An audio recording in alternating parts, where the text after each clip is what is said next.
종목 중에서 하우스에 18808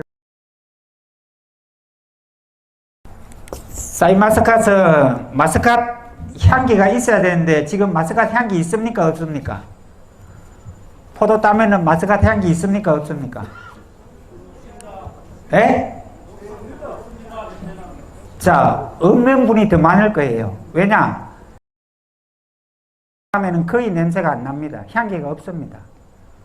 그러니까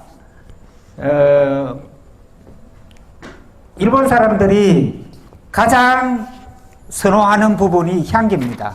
그 다음에 한국의 젊은 사람들도 향기를 찾습니다. 지금 그 사이마스켓을 저는 인터넷 판매를 많이 하는데 판매를 해보면은 자, 제 얘기를 해서는 뭐 미안하지만은 한번 해보겠습니다. 저희들 제가 일본을 12월 2일 날 가서 8일 날 들어왔는데 고상간에 18브릭스 이상 되는 것들을 한 700상자 놔뒀는데 이틀 만에 다 팔고 없더라고요.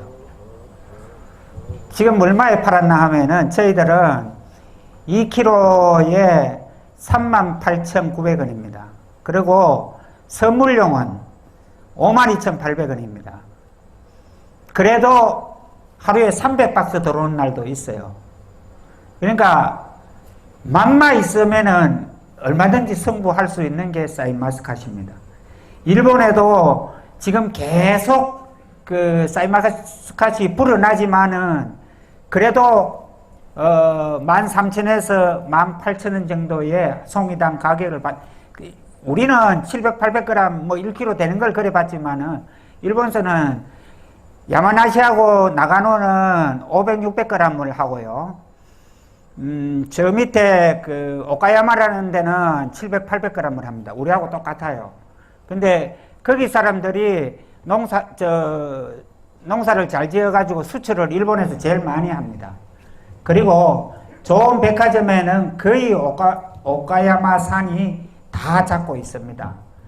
그래서 나중에 설명을 해드릴 때 오카야마는 어떻게 하고 있다 이런 것을 여러분들한테 말씀을 드릴게요. 자, 이 마스카트 향이 있고 껍질째 먹을 수 있다. 과피는 얇지만은 열과가 거의 없습니다. 열과 내는 사람은 농사를 아주 잘 짓는 사람이에요. 이게 우리가 청포도라고 해가지고 완전히 새파란 포도 아닙니다. 황녹색입니다. 약간 노란기를 띄어야 됩니다.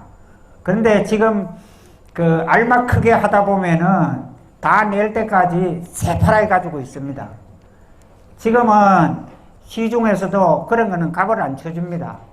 그러니까 황녹색 포도를 말려야 됩니다. 그리고 착색 관리를 하는데 색을 내려고 별로 신경을 안 써도 되기 때문에 쉽다는 것. 그리고 탄립이 잘 안 됩니다. 알이 잘 안 떨어지기 때문에 저장성도 좋고 또 유통하기에 좋습니다. 그리고 이게 과경이 다 말라붙어도 알이 잘 안 떨어집니다. 쌀은. 그리고 기술 습득이 쉽다. 어렵지요, 쌀? 쉽습니까? 네, 어렵지요. 어려운 이유가 단 하나입니다. 우리가 비료를 너무 많이 합니다. 거름을 너무 많이 해서 그렇습니다. 일본 포도하고 우리 포도하고 이렇게 보면은 완전히 다릅니다. 일본 포도는 끝이 뾰족하게 그렇게 생겼는데 우리는 끝이 뭉뚱하게 동그랍니다. 그게 왜 그런지 아십니까? 호르몬제 때문에 그래요. 하나 아니면은 풀메타나 하는 거에 따라서 틀려집니다.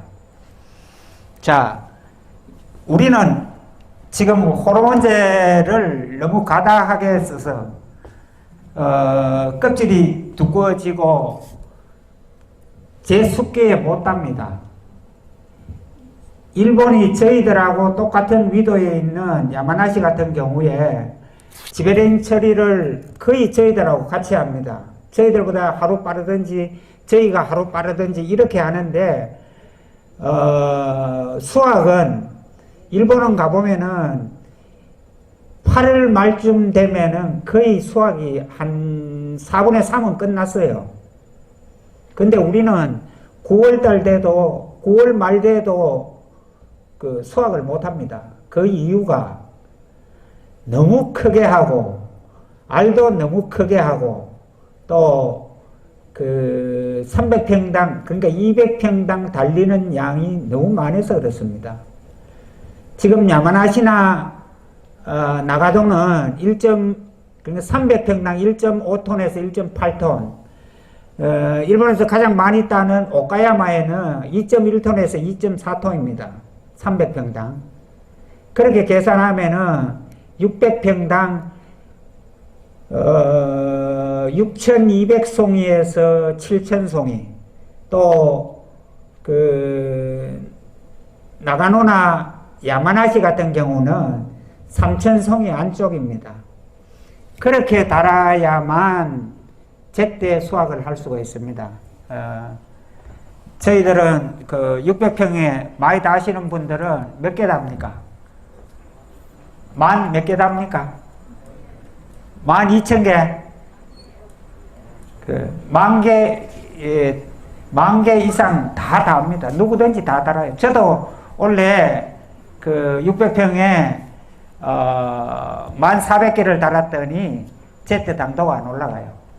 그래 이제 그 일본에 원래 제가 가면서 저를 잘 가르쳐주는 그 옛날 우리로 말하면 진흥원에 원예가장 했던 분인데 그분이 포도 농사를 지은 지가 오래됐어요. 그리고 우리나라 와서 강의도 많이 해주시고 했던 분인데 그분한테 가기 전에 제가 뭐를 부탁했나 하면은 화학운하에 대해서 화학을 어떻게 하면은 100% 달고 나올 수 있느냐.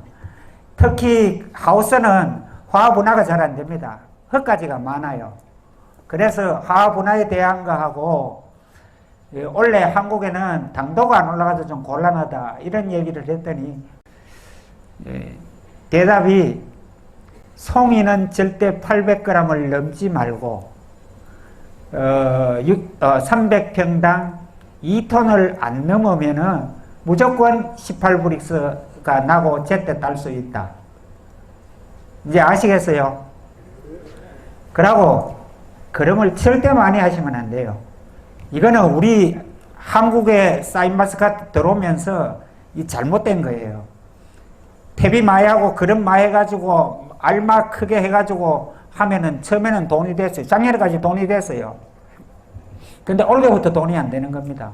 내년에 가면 더 안 됩니다. 그러니까 일본은 지금 그 알무게를 15g 이상만 되면 됩니다.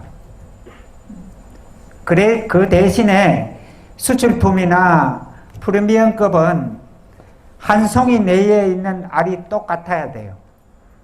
큰 게 박혀 있고 밑으로 가면 적고 이러면은 절대 수출도 못하고 아무리 당도가 18브릭스 향기가 많아도 옳은 그 가격을 받을 수가 없어요. 한 송이 내에 있는 그 알이 똑같아야 됩니다. 그렇게 하려면은 알 숫자도 좀 줄여야 되고 송이를 좀 적게 만들면은 그렇게 할 수가 있습니다. 전부 여러분들은 거의가 풀메터로 안 해보고 풀메터로 하면 알이 클까 안 클까 이런 생각 하시는데 풀메터를 해도 1차에 한 번만 해도 20g 넘어갈 때도 많습니다. 그러니까 알 크고 안 크고 이건 생각할 게 없어요. 그 대신에 다른 어떤 호르몬제로 했을 경우에는 속이 너무 많이 빕니다. 포도가 아니고 파프리카 됩니다. 속이 너무 많이 비어서 농사를 그렇게 지으면은 우리가 유통하는데도 문제가 있고 저장도 안 되고 여러 가지 문제가 생깁니다. 그래서 될 수 있는 대로 속이 꽉 찬 그런 그 포도를 생산하려고 하면은 풀메트로 하셔야지 또 일본처럼 하셔야 됩니다.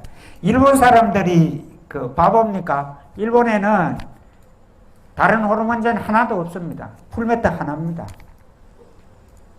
어느 농장 없이 가면은 똑같은 맛을 냅니다.